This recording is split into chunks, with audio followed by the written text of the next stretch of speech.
সারা যুগে যুগে অত্যাচারীর বিরুদ্ধে কথা বলে এসছে, অত্যাচারীর বিরুদ্ধে গান গেয়েছে, নাটক করেছে, অভিনয় করেছে, সবকিছু।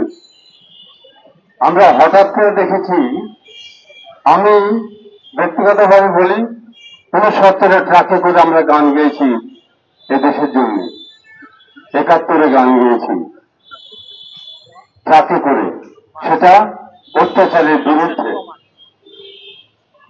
24-এ অত্যাচারের বিরুদ্ধে গান গেয়েছে আমার ছোট বোন, সুর করেছেন আমার ছোট ভাই মিথুন বাবু। এরকম হয়েছে। আমরা সবসময় শিল্পীরা অত্যাচারের বিরুদ্ধে কথা বলে এসেছি, অত্যাচারের বিরুদ্ধে বিভিন্ন প্রোগ্রাম করেছি।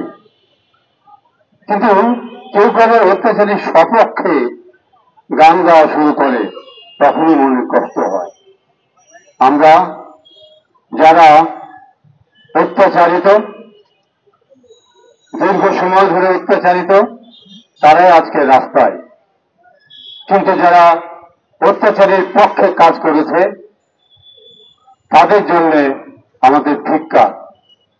আমরা কারো বিরুদ্ধে কথা বলছি না, আমরা কারো শত্রু নই, আমরা শিল্পী সবারই বন্ধু। শিল্পীরা সবারই বন্ধু হয়ে দেশের কাজ করেন, মানুষের কাজ করেন, দেশের উন্নতির কাজ করেন, সবকিছু করেন। কিন্তু শিল্পীদের কেউ আঘাত দিলে সে ফুঁসে ওঠে। আঘাত কিভাবে? যদি অন্যায়ভাবে আঘাত দেন, শিল্পীরা ফুঁসে উঠবে, উঠবেই।